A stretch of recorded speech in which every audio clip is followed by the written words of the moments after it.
Canadian security agencies have been actively pursuing credible allegations of a potential link between agents of the government of India and the killing of a Canadian citizen.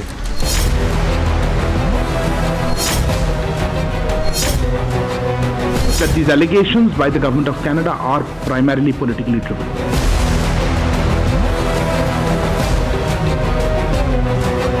Government of Canada और India ये जल्दी इसका कोई solution diplomatic solution निकाले।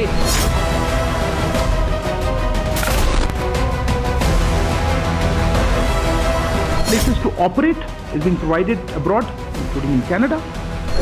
I don't quite understand why the apparent need on Canada's part to cater to a particular political lobby in that country. Justin Trudeau की सरकार ही इन्हीं लोगों के दम पर बची हुई है वहां पर।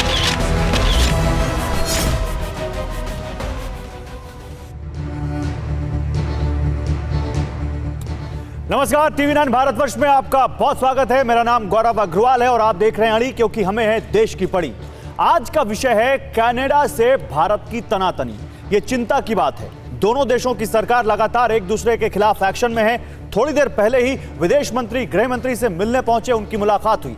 कनाडा में 2 आतंकवादियों की हत्या होती है। कनाडा के प्रधानमंत्री अपनी संसद में भारत के खिलाफ बयानबाजी करते हैं, पूरी दुनिया को भारत के खिलाफ भड़काने की कोशिश करते हैं। G20 के सफल आयोजन के बाद भारत की जो छवि पूरी दुनिया में बनी है, उसे नुकसान पहुंचाने की कोशिश करते नजर आते हैं। दोनों देश एक दूसरे के खिलाफ अपने नागरिकों को एडवाइजरी जारी कर रहे हैं। इस मामले में और क्या क्या हुआ आगे बताएंगे, लेकिन सवाल है कि अचानक कनाडा को हुआ क्या है? कनाडा भारत के खिलाफ इतना खूंखार क्यों हो गया है? क्या कनाडा के खिलाफ इतने कड़े कदम उठाने के पीछे कोई और है? ये ट्रूडो की सोच है या इसके पीछे भारत का दुश्मन चीन है? चीन का नाम हम क्यों ले रहे हैं, ये आपको समझाएंगे, लेकिन पहले आपको 2 तस्वीरें दिखाते हैं। आपके सामने 2 तस्वीरें आने वाली हैं। ये हमारी आज की बहस के 2 बड़े चेहरे हैं। एक तरफ जस्टिन ट्रूडो की सरकार, जिस राजनीतिक पार्टी NDP के सहारे टिकी है, वो कट्टर खालिस्तानी समर्थक है।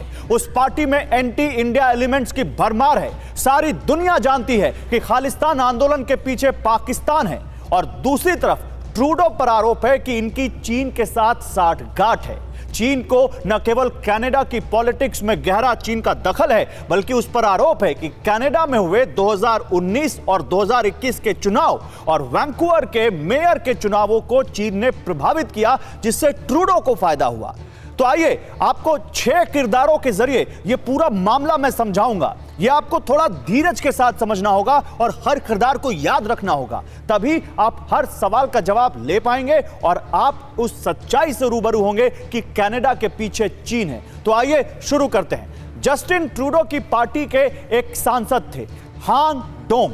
चीनी मूल पर के डांग पर आरोप लगे कि उन्होंने 2 नागरिकों, कोवरिंग और माइकल स्पावर, को चीनी जेल में और लंबे समय तक बंदी बनाए रखने के लिए लॉबिंग की थी। ये हैं वो हांग डोंग जिनको हम आपको दिखा रहे हैं। अमेरिकी रिक्वेस्ट पर कनाडा ने चीन की हुआवे कंपनी की अधिकारी को जासूसी के आरोप में गिरफ्तार किया, तो चीन ने भी कनाडाई नागरिकों माइकल कोवरिग और माइकल स्पावर, जिनको 2 माइकल के नाम से जाना जाता है, इनको जासूसी के आरोप में गिरफ्तार कर लिया था।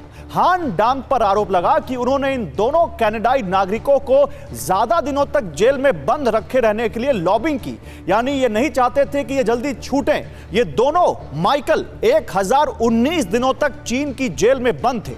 तो ऐसे में सवाल उठा कि आखिर हान डांग को चीन में इनके इनके जो जेल में रहने के प्रोसेस को डिले करने की जरूरत क्यों पड़ी। दरअसल कोवरिग और स्पावर जब चीनी जेल में बंद थे, तब कनाडा में जस्टिन ट्रूडो की विपक्षी कंजर्वेटिव पार्टी ने दोनों को जेल से छुड़ाने के लिए अभियान चलाया। संसद में जब डांग पर सवाल उठे, तो ट्रूडो ने अपने सांसद हान डोंग को देश के प्रति लॉयल बताया। हालांकि डोंग के इस पूरे मामले में जांच शुरू हो गई, लेकिन कंजर्वेटिव पार्टी के अभियान से ट्रूडो को यह डर सता रहा था कि कहीं कोवरिग और स्पावर उन्हें सपोर्ट ना कर दें। इनफैक्ट हान डांग ने चीनी राजनयिक हान ताओ से उन्हें लंबे समय तक जेल में बंद रखने के लिए लॉबिंग इसलिए भी की, क्योंकि उन्होंने उनको समझाया कि ये न केवल यहां पर कंजर्वेटिव पार्टी से जुड़े हुए हैं, उनको फायदा पहुंचा सकते हैं, बल्कि एंटी बीजिंग है, चाइना को भी उनसे नुकसान पहुंच सकता है। लेकिन एक मीडिया रिपोर्ट आने के बाद हान डोंग के कारनामे से ट्रूडो सरकार चीनी साठगांठ के लिए बदनाम हो गई और अब ऐसे में ट्रूडो को चीन से अपनी मिलीभगत छिपाने के लिए भारत एक सॉफ्ट टारगेट दिखा। अपनी लोकल पॉलिटिक्स को एड्रेस करने के लिए इंडिया के साथ संबंधों को दांव पर लगाना उनको ठीक लगा और उन्होंने ध्यान भटकाने के लिए भारत के खिलाफ माहौल बनाना शुरू किया ताकि असली विलन से लोगों का ध्यान हट जाए और ट्रूडो की सरकार पर आज भी ना आए। इसको लेकर